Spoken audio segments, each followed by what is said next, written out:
that fast? Yeah, it's kind of odd. Hold it down. Oh, gotta spend more time on the track. Anyway. You got it.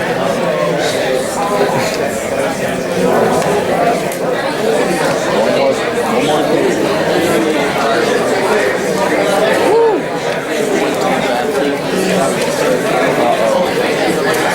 Hurry. Look at more gum. I got a mid. You want a mid? Hell yeah. Bust out those mids. Put them right here so I can just... Let's go ahead and get started. Sorry I got a late start to last class. I kind of did actually.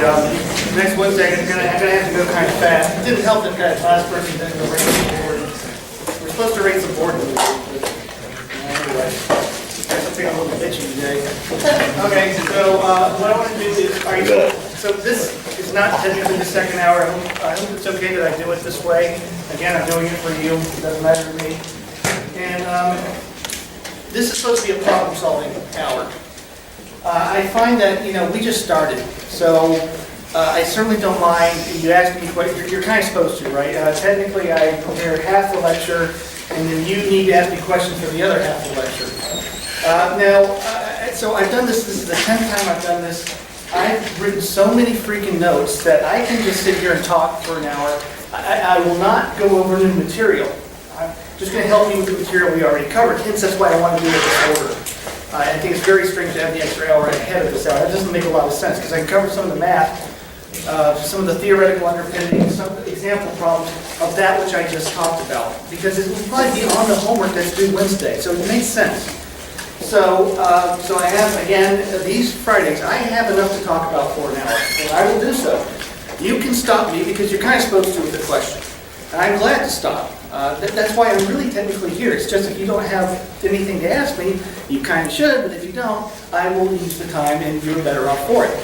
So that's kind of my philosophy. When I first started, the first time I did this class, I just came with nothing. I mean, it was so hard to write these notes for the first time and figure out how to run a class and be a teacher. I really had nothing. And so, but people were actually pretty good about asking me questions. I don't know if it's because I got older or maybe I cover things better. I kind of think I do. It's practice, right? That people tend to ask me less questions. So anyway, that's what we're going to do, right? That's what we're here for. With that said, does anybody have a question? All right, hey, first time in a year. Can we go over a refresher of Euler chain method? Euler chain, yeah, it's here. I'm going to derive it. Yeah, because you need the Euler chain. If you haven't looked at the homework yet, there's a mathematical identity at the end, and I don't like to just give you stuff and say here it is, use it. I'm going to prove it to you. Always. There's only one or two times in this class I'm going to say, look, this is how it is. Lump it. That's going to be very rare. Any other questions? And I am doing Euler chain. By the way, Euler chain. E-U-L-E-R. Euler. No, Euler. Let's do it in color. Any other questions? We're okay? Yeah. A question. There seems to be a lot of numbers and formulas. Is anything that we can use on a test, any written notes we can use on a test? It's not to do notes, all right? I know some people have open books. I'm not very comfortable with that, especially if someone just forgot their book. At the test, I give you a couple of spare sheets of paper, so I don't have the workbook things. I don't do that. I'm going to hand you a packet, and the packet has always 3 blank pieces of paper for you to help yourself out on. If you screwed up, you want to cross it out and say, look on the back. Look at the end of the test, and you want to look at the question there because you kind of screwed up. That's what it's there for. The last page of the test consists of 2 items. One is every equation you need. If you need A and B parameters, they're on there. The back is a periodic table, because you're generally going to need that too. When I ask about a gas, you're going to need to know its molar mass. And I'm going to do things like, say, hydrogen gas. And then you use a mass of 1. What did you do wrong? It's diatomic. Right, it's diatomic. I expect you to know that stuff, right? Because come on, really. And people do make those mistakes, but I think that's kind of, look, you shouldn't be getting a degree if you don't know that hydrogen, nitrogen, oxygen are diatomics, right? So there's a little thing I'm going to try to trip you up with. But God, don't let that screw you up. So, yeah, and I also send this, so your test on Friday, I'll send it to you Wednesday.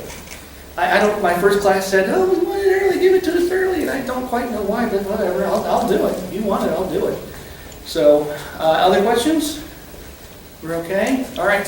Well, all right, let me just tell you about all the math you need to know. General calc. This is a very heavily calculus-based, in terms of like, you're not going to have to solve an equation that's going to blow your head off, but it is multivariable. You have to, you were required to take multivariable calculus, but I don't hold you to it, because I'm going to cover it right now. I'm going to cover everything you need. So, the calc questions are not hard. They're shockingly easy, but they will inherently involve multivariables. You see, it was really funny. When I taught 344 PChem 2 for biochemists, this Yahoo shows up one day, and students warned me, he's like, hey, this guy's going to go to the dean and complain because PChem 2 doesn't work, for biochemists, 344 doesn't require multivariable calc. And I just laughed because, for one, I covered it, just like I'm covering it now. And number two, equations come with more than one variable. PV equals nRT has 4 variables. R doesn't count as a constant. Those are 4 variables. I can't do PV equals nRT unless I'm doing multivariable calculus. It's inherent to the class. Anyway, dumbass, but so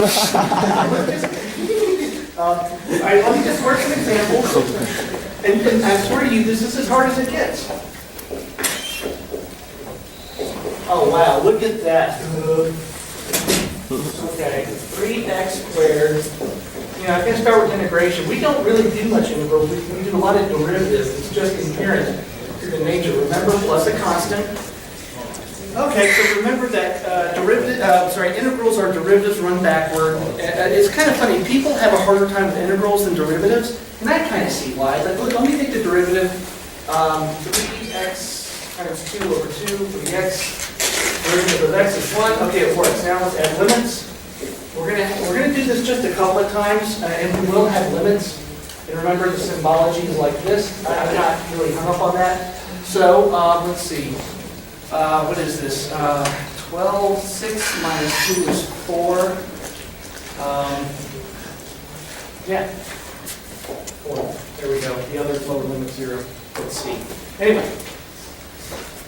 Really, was it that hard? Okay, now this one comes up a lot. Don't screw it up. I forget limits, what is it? Natural law. Natural law. A lot of people sometimes get hung up on this. This one you gotta know. I might put it, I'll put it on the cheat sheet, whatever. You need it on the cheat sheet. Okay, here's a good one.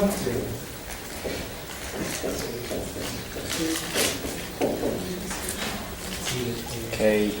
Give the kx over k. Right, remember that exponentials always just preserve themselves. And then if I do the derivative, I just bring down the constant in front of the argument. And so I do the reverse, guys, and then I do the reverse if I'm doing an integral. Okay, this is one you're going to love. It's a bit long, so and you're going to groan on this one. You need a 2x. Sorry, that's awful. Anyone suggest a strategy to solve it? High bars. Yeah. This blows. Okay, we're going to recast this as f g dx. This is very easy to prove, by the way, this formula. It's actually the product rule integrated. Just guys really. Remember, I'm going to know your name at one point and then write you a different test. Okay, remember this? Okay, so now we have to divvy up. Obviously, I'm going to make, if you're having trouble seeing, tell me you guys on the left, your left, mine's right. If you're having trouble seeing, x plus 1, because I can't really tell, I'm not in your seat. And so for the derivative, which I need here, is what? What is it? Come on, really? 1. Okay, and then for g, no, I'll do the derivative of g, obviously is e to the 2x, right? I just got a little confused there. And therefore g is e to the 2x over 2. right? Because I do the derivative and I get that. I always have to think backward. I never like to move. Okay, now, let's see. Now I put this into the formula here, FG. So this is equal to, sorry, funky board use, FG equals 1, we're trying to do the 2x, over 2, off with the x. Guys, really, God, don't start out this way. Okay, minus the integral. The derivative of f is 1, so I just have to integrate e to the 2x over 2, which is therefore equal to x plus 1 e to the 2x over 2 minus, let's see, I got to bring down the 2 and come back to that, so that's e to the 2x over 4, right? Okay, yeah, anyway. Okay, seriously, this is as bad as it gets. It really doesn't get harder. And I swear to God, if you have a problem with that, come by office hours. Wikipedia, Google, there's so many mathematical things online to help you. I will give you, if you need this, if you have it on the cheat sheet, you got to use it. And that's as bad as it gets. Okay, now as I said before, Thermo is about differentials. Now, we'll have some integrals. So problems that are solved by integration will come up when we talk about phase diagrams. Why does a liquid turn to a solid and all that, and vice versa? It'll come up then, but really, differentiation. Okay, there are some crazy things about differentials you've never covered. Because actually mathematical principles, when applied to reality, slightly get altered in little weird ways. And they're not hard, but understand that a little bit of the calculus we're going to do is not going to be something you've seen before, although it is very trivial to do. So, let's do this. Now, this is what you're used to. I'm going to take some functions. We're going to have f of x, and then after this I'll cover multivariable, f plus g. Okay? Are you thinking like, oh, is this some kind of trick? Because this looks easy. What is it? df over dx plus dg over df. Yeah, entered it. dx. Okay, this is childish. Let's make it a little harder. Here's the thing that you did not cover in math, at least I didn't, and it's wrong. This is no different than a, and that's a b. A over b. I can manipulate a over b by multiplying it by b, if I so choose. So what I can do here is, here's an equation, and I choose, for my various reasons, multiply it by the change in x. Right? A over b is equal to c over b. Well, then if I multiply it by b, I've got a equal to c. It's that easy. So therefore, the change, you see, it actually gets easier. The change in f plus the change in g. Not quite the way you've seen it before, but it's totally fine. What this is saying is, I have a function of energy and a function of temperature, right? Same units, a function of energy plus a function of energy, and energy's changing. And energy changes, the total change in energy is the change in this part plus the change in that part.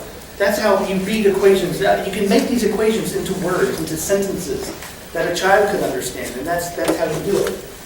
So, more examples. Well, before I get into that, as much as that's how you read this, calculus is predicated on one principle. Let me ask this. Do partials have units? Now again, let's make F, that will be Gibbs energy, it's G. I don't know what it is, whatever. Let's call it Gibbs energy. The change in Gibbs energy, right? Change in Gibbs energy, because I choose F to be Gibbs energy. Does it have units? Yeah. Yes, exactly. It has units. What's its value? Give me a number. It has a value. I know what it is. You? No, hold on, that's a unit. No, we already decided that it has units, and it would be, and Gibbs energy would be in joules or maybe joules per mole. So we got the units, now give me the number. No fooling. It's constant. It is a constant. One, Big, small. 1, 0. Yeah. Remember that this is the incremental change, right? A partial is an incremental change. So small that it's effectively zero. That's like how you prove calculus, right? So, and that's why partials have no meaning by themselves. They're zero. They have units, and that has meaning, but the value is ultimately zero because you're talking about an infinitesimal change. Now, you take this by itself, it's useless. So what you do, you have to do something to it. You got two choices. You either divide it by another partial, and now it's a derivative, or you integrate it. It's one or the other. Otherwise, it's meaningless. You know this. It's not hard. Okay, now, a couple of others. This is going to come up a lot. Changing f times g. Remember this one? Product rule. All right, so now, this one's important. This one's very important. You're going to see this in unbelievable amounts. And you know, I'm going to work you so hard on. Don't be scared. I'm going to work you pretty hard on questions of this nature, such that it becomes so familiar you don't even question it. All right, so don't worry about it. I'm going to throw like 50 questions like this at you. You're just going to write it down and not even think about it. And I'm going to multiply this by dx. Such that the change in these two things multiplied, FDG, GDF. Because this could be pressure times volume. Pressure times volume. All right, so I got a gas cylinder, a gas expands, a gas contracts because it's in an engine, and so I can tell that pressure and volume are changing. Oh God, you're going to be so sick of hearing that. And so the change in PV is the change in P times the change in volume, and then you assume that that's constant, and then you do the volume times the change in pressure. And I know that volume and pressure are changing because that's how the engine works.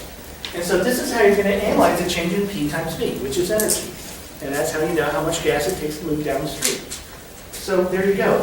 Okay, here's a good one. This comes up a lot. And I'm going to go ahead and drop the dx, the f over g. All right, so you'll get used to this calculus stuff without the, dx, dy. You'll get used to it. All right, this is a little Bisnocker. And it is? Sake of time, how about I'll just do it. Now, you're going to run into this one a lot, too. And I get stuck on these in a big way. Here's what I do.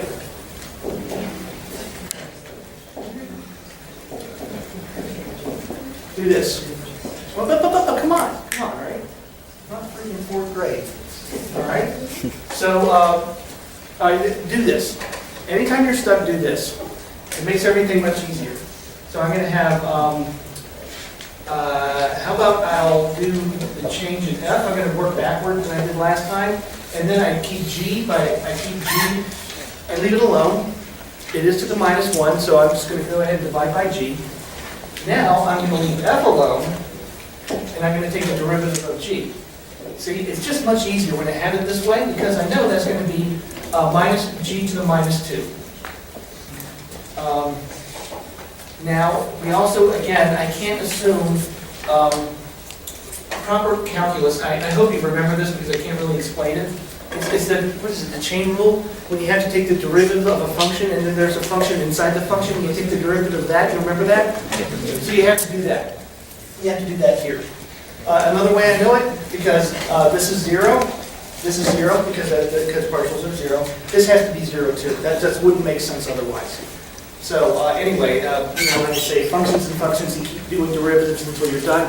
That's why this guy appears here. And again, I had to do so many problems that you'll get used to it. Don't forget the chain rule. And I am building up to Euler's principle, because Euler does something really kind of weird. The Euler chain, it's a little odd. Let's take a function and change it with respect to time, like you do in Pchem 2. Not so much here. You can write it out this way. And what I like about this, I don't know, it's been so long since I had calculus. Sometimes I actually pick up a calculus book, I'm that pathetic, and remind myself how things work. And I hope, when you had calculus, I seriously wonder, you tell me, Did your calc teacher just say, hey, here it is? Right? Did they actually do that? It's just been too long, I don't remember.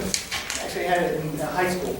Well, it's because partials are just like, they're variables. Partial of A, or just call it A over B, multiplied by B, like I did over here. You can throw them around. The only rule is that of algebra. Juggle them. Just juggle them by the rules of algebra. You can do anything. So if I have A over B over C, I know I can cancel the B's, and I get it with A over C. I know I can do that. Just because our partials didn't make it magically go away. They have a couple of weird properties. They're zero, and they have no units, but they're no different than any other type of manipulations you can do. Okay, blah, blah. Let's get to the real meat of the matter, which is multivariable calculus. And that's why you have a Euler chain. There's 3 terms in it because you got 3 variables. When I did PD equals NRT, I got 4 variables. And I could probably come up with an Euler chain derivative that's 4 variables. So, again, you've had this before, and even if you didn't, I don't care. Multivariable calculus. Okay, that's when you have f as a function of x and y. Just like energy is a function of pressure and volume. Same thing. I have to do multivariable calc, right? Because inside the engine, the pressure and volume change at the same time. Okay, get used to this in a big, big way. I like to put stars by things that you must retain. Now, it's a little early right now in this class, but when we start doing those thermal equations,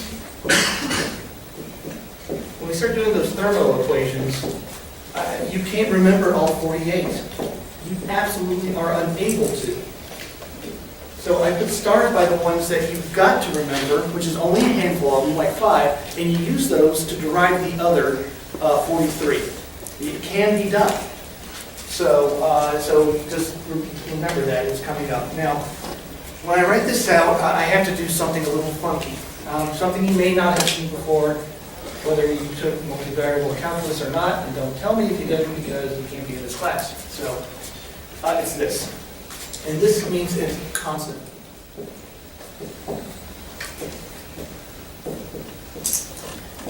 I'll explain what that means, but you're going to see this an unbelievable amount. So basically it says a function is changing. I'm talking about PV changing, that's energy, because I'm talking about it at car engine. And what the way this PV, this energy, is going to change is I'm going to think about it as the pressure changing, but I'm holding the volume constant. And then how much did the pressure change gives me that part of the difference.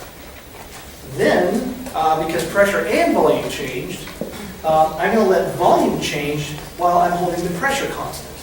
And then I multiply that by how much the volume did change, and now I've got how the function has changed, that part. Right now, you may be thinking, well, hold on, that doesn't add up because pressure and volume changed simultaneously. Yeah, this does get a little funky. It's just that the saving grace is, the reason you can do that, remember that these partials are infinitely small. So let me draw that for you graphical people. Remind you how this stuff works. I can actually draw okay. I can say I'm the best. But for you graphical people, so this will be F, this will be Y, and then we'll have X. And just work with me for 1 second. I know this is a little boring when I'm just drawing lines. And if you're not a good drawer, watch the video, do your best. But this multivariable stuff is going to come up. So what I'm doing right now is going to be 90% of the math in this class, especially as it applies to thermodynamics. So, cover it. All right, now we'll draw across. And I know your board is tears. Just give me 1 second. I'll stop there, and I'll do the same here. Okay, so I got the X and Y plane. And it's actually a 3-dimensional object because F is basically another variable. So it's like 3 variables. And let's talk about how F changes. I've got some data points. I've got a functional form. I don't know what it is. I'm just making numbers up. But I'm sure I've got a function that fits this. So I'm going to start at 110, that's right here. And this function, x and y change, that's pressure and volume. They change, and x is 0, that puts me here. 1, 2, 3, 4, 1, 2, 3, that puts me up here. I should have brought a different colored pen. And F, I mean, I got 2 data points. I'm just going to tell you, F changed like this. Why? I don't know, it just did. That's what it did. It's this little, it seems like this little ant, like Ant-Man. I can't wait for Ant-Man. It's like throwing a javelin. Its power becomes incredibly small. Dumbest whole run. Anyway. Okay, so here's a graph of F. Now let's talk about how F changes. Remember that the steps are infinitely small, but of course I can't draw it that way.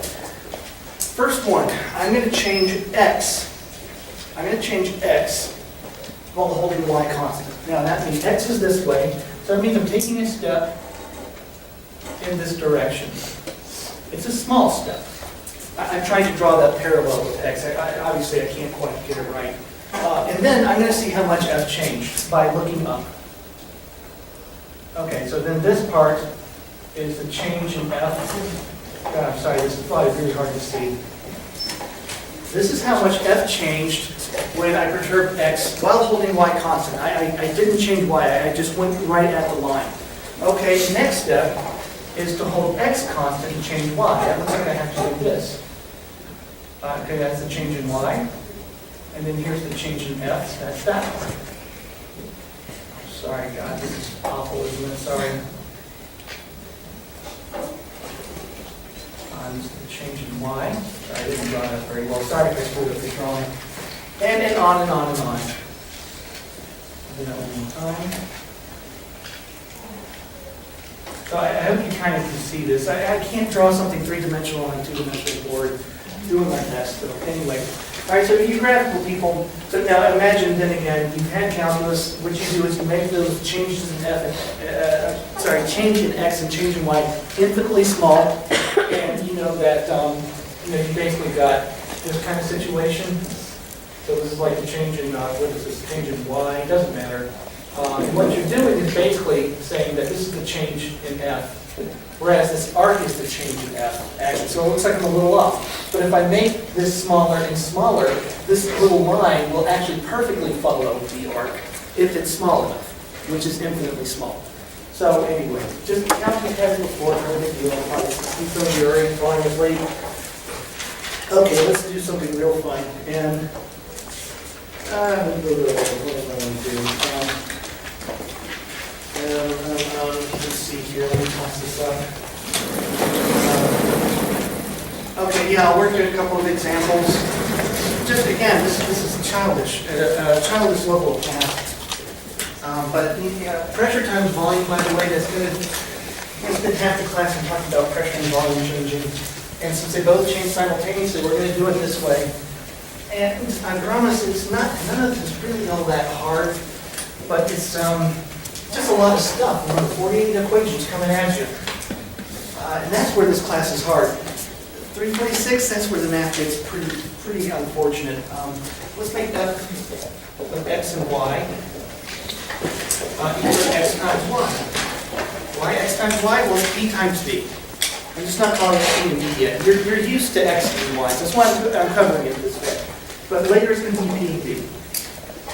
Okay, now I said that we have to analyze at some point part of that. Let's look at that thing up there. The F of X and Y, dx at constant Y is the change in X times Y with respect to X at constant Y. Now, again, this is ridiculously easy. If I have, what's the change with respect to X of C times X? What's the answer? C. C, right, it's a constant. You just ignore it. Don't forget that it's there, but but you can just ignore it. Like a child. Anyway, so if that Y is actually a C, then I know that this is what I got. Now the fact that Y is constant, actually the fact that Y is constant, I don't even need to include that because I've already done it. There you go. And of course, the same. And I'm not going to do it because Jesus, this is ridiculously easy. Is of course equal to X. There you go. And therefore, the change in f is that equation up there. I'm not going to write it. It's going to be y dx plus x dy. Sorry, I'm doing that, right? I just filled in the parts. It's like half the class, by the way, doing exactly this. Okay, last bit before I do Euler chain. We're also going to do double derivatives. Double derivatives. And again, these are pretty simple. Now the notation of this is a little funky. All right, so you've got to get used to this, and it doesn't matter. The f dx constant y. Okay, so there's a derivative. Let's do another one on top of it, right? Let's do y. And okay, this is where it looks funny. Let's do that at constant x. That's the symbology. Now you know that I've already done this guy. The f dx at constant y is y. So I have the change of y with respect to y at constant x is, yeah, it's 1. Geez, people, 1, come on. I'm not bad. All right, now you can think of this in the traditional sense of, well, I have a function, and its variable is y, and the function is y. What is the derivative of y with respect to y? Well, it's 1. Or you can look at it like this. A over A. 1. Right. You can think of it as the change with respect to a function, a very simple function, or you can think of these as little juggling balls, right, that you juggle by algebra. Same thing. Totally works. And I think thinking of it as like juggling balls is actually a pretty good thing. Okay, now a bit of advice, because it looks like we'll end a little early. I should tell you more about little break, hell, it's the holidays. Okay, I just want to emphasize this. This guy's important, everyone. You might be thinking like, well, these x's, this constant stuff, it doesn't really matter. Oh my God, wrong. It matters a hell of a lot. When you hold, if I had a function of more than one variable, if I had like 4 variables like p equals nRt, these derivatives, double derivatives, single derivatives, they can completely change depending on what's held constant. So if I hold p constant, I have some crazy function and I hold p constant, I'll get this answer. But if I hold y constant, I'll get something completely different. One's positive, the other's negative. I mean, it can be extreme. So while it's kind of easy to brush off right now, oh my God, it matters. The second thing is, you know what the number one thing that gets people? Why am I writing an f of x and y? I keep talking about p and b. You're used to this. This is how you learn calculus. X's and y's and f sub x and f sub y's and f sub x and y's. It's a song. And so you're used to that. You know, I have seen people, I swear to God. Let's do this.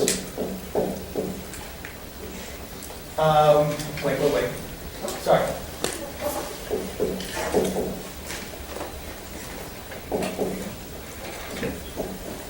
And this is y. That's right, y. Now I do this.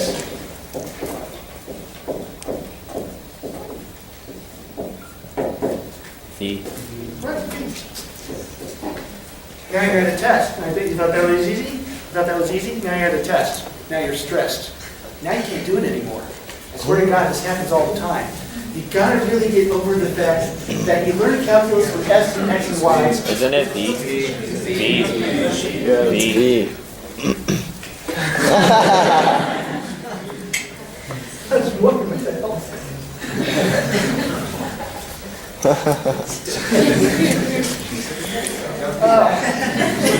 It's a good thing I'm into that self-immolation thing where you whip yourself. The first cut feels the best. Anyway, sorry about that. This is the kind of thing I do. I do this a lot. So I get excited and I start just thinking I already know the answer. I don't. Why you double check yourself? All right, so again, the number one thing I see people do is really simple calculus, and this class does not get beyond simple calculus. But you get hung up when you don't have x's and y's and f's of x's and y's. You completely just shut down because it's not familiar. Don't let that happen. Remember, if this was Russia, none of this would make sense because they use a different alphabet. What the hell does it matter if it's an X or a Y or a P or a V? Yeah, the P and V mean something, but again, in Russia, they wouldn't even use these freaking letters to begin with. They would have no problem with this because, it's just symbols. So if you read Huffy the Puffish, Huffy takes derivatives of chickens with respect to donkeys. And then he integrates a horse or something like that. And they're just symbols. But it's a horse or it's an X, so what? It does not matter. So that's why Huffy does that. And the traction cans. It's on the webpage. Go crazy. So again, I just want to warn you that I see this as one of the biggest things that screw people up, and there's no reason for it. It kind of drives me nuts. So don't let it happen. Okay, Euler chain, we'll get out early. You guys are really antsy today, all right? You're driving me a little nuts. In the Euler chain, I want to derive it. I don't like to read anything to chance or just tell you, shut up and take it. Euler chain.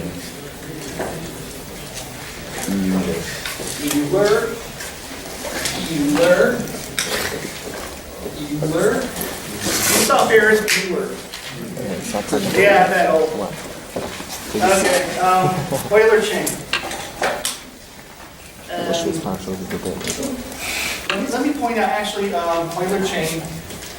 Sorry, I kind of jumped ahead of myself. Let me just give you an identity that is, this one's kind of important. This one comes up a lot. I need to use it in the Euler chain, so I didn't really screw up. Let's do 3 variables. So instead of f, I have a z now. It doesn't matter. This one's really important. So definitely be writing this down. Try to get this one in your head. Oh, wait. All right. Now remember, this is A over B.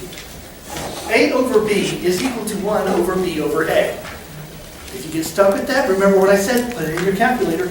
Don't use 1, don't use 2. 3 over 5, is that the same as 1 over 5 over 3? You find it's correct, and then you use it. So if you get stuck, do that. All right, now this is a real identity. Now what's held constant though? I flipped it. 1 over z. Z? What, 1 over Z or Z? 1 over z. Why would it matter? If Z is held constant, what does it mean to hold 1 over Z constant? Still That constant. doesn't make sense, right? Whether 1 over Z is constant, it's the same thing as saying Z is constant. Just keep it Z. Keep it simple. All right, the one kind of weird rule you have to remember is this. This is the one that might throw you off, but again, you're going to do it so many times, it'll be second nature. Okay, Euler chain. I'm going to go back to, now what am I doing? Instead of F's, I'm going to have Z's now. I like to mix it up, and again, we're going to have P's and D's. Okay, again, this has to become second nature. What I'm doing right now, you've got to do this blindfolded. And what would happen is a bunch of crazy letters that don't make sense because it's blindfolded.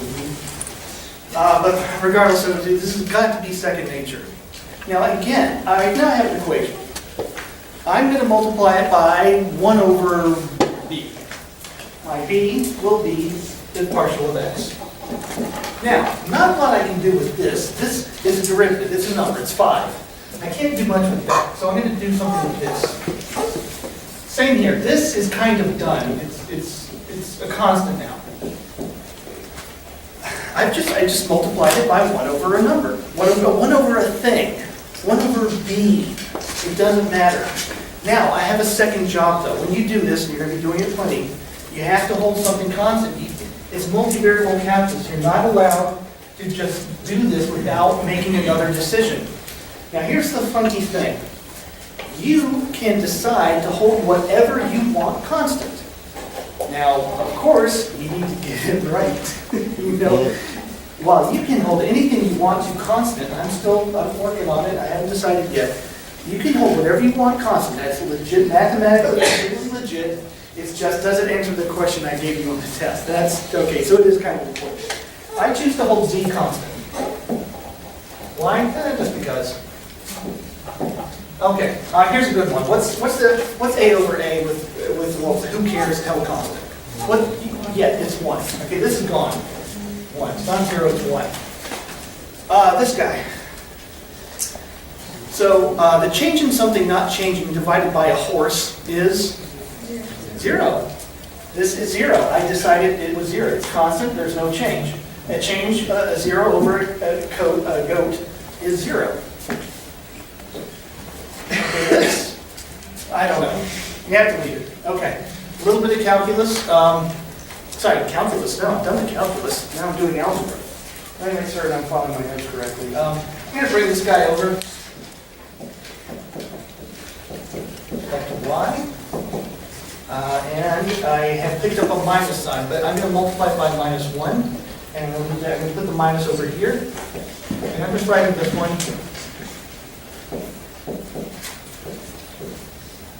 And I'll help you answer number 9 as well. I'll give you little hints because I actually have plenty of time left. Okay, I did 2 algebra steps, but Jesus, it's just algebra, okay?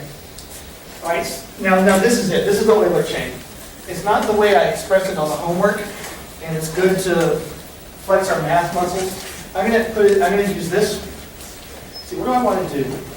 I'm going to bring this over, I'm going to bring this over, and I'm going to leave this the same, all right? So if I'm going to divide everything, what I'm doing, I am dividing this whole equation, this part and this part, because we have to, that's algebra, by this. That means that this is going to get flipped when it's over there. This is gone, it's over here, but it's flipped. Okay. Dx, dy, constant z. And I'm going to do the same with this, dy, dz, a constant x. And then I've got the other guy, which doesn't change because it's home. Constant y is equal to 0, no, minus 1. 0, which is 0. Right, it's equal to -1. This is the Euler chain, this is how it appears in your book. Now, hold on a second, I want to just actually say a little bit more about the homework, and then we can go. Now, this is why what's held constant matters. Because look at this. Don't do this, don't do this. All right, I'm just, for instruction purposes, don't do what I'm about to do, but look at this. X, y, okay, y, canceled, dx, a over a. Should be Positive. should be 1. It should be 1. The change in x and the change in x is 1. But you see, this is why I asked you not to do this. You can't do this cancellation. That doesn't work because of what was held constant. You see, it does matter.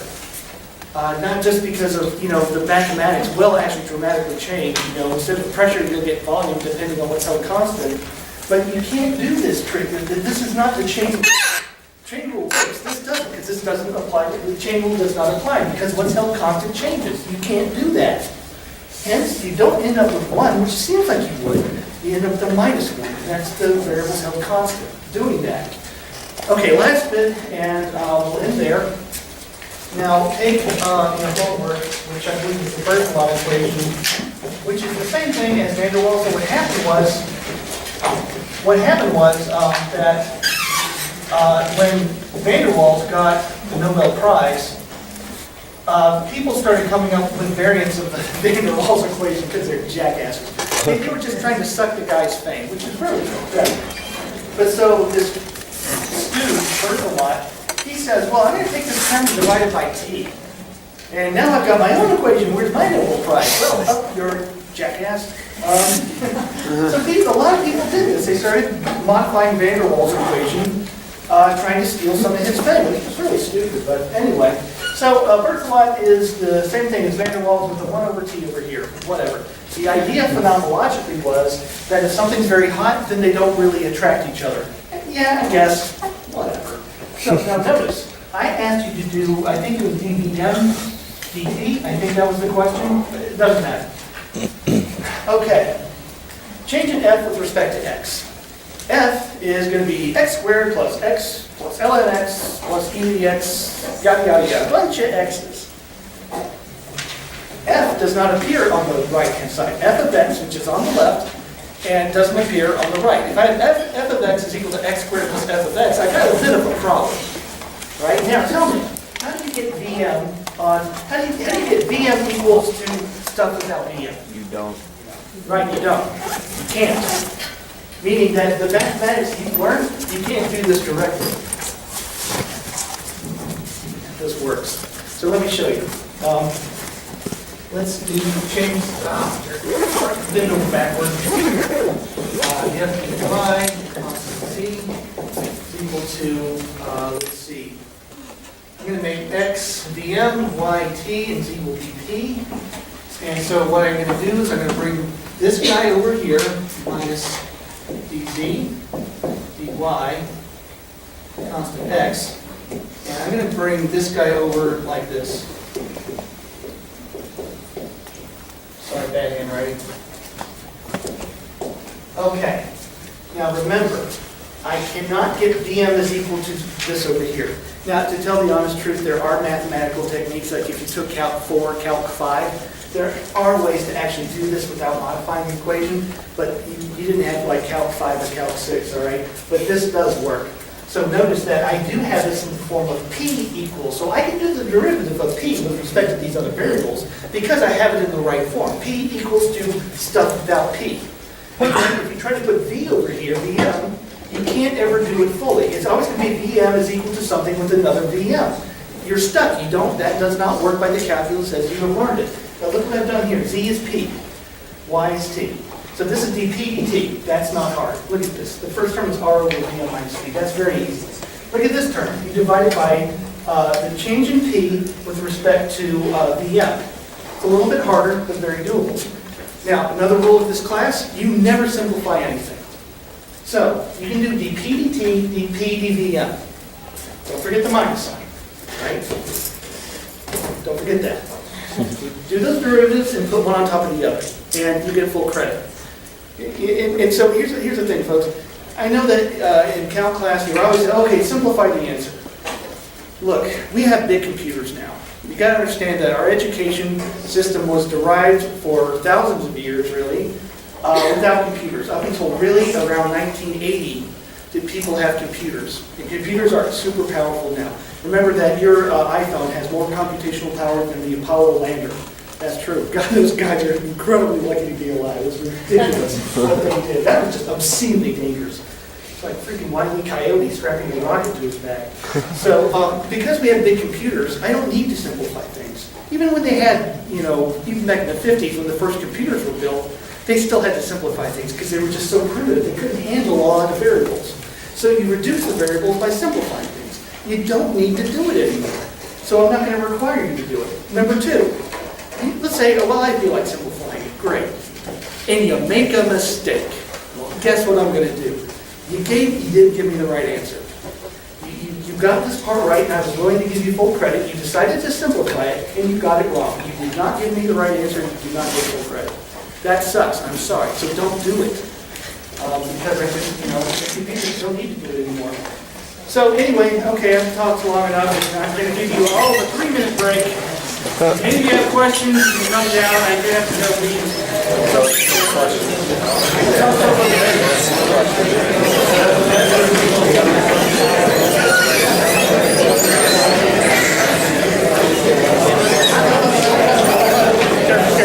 Oh, I saw it. Yeah.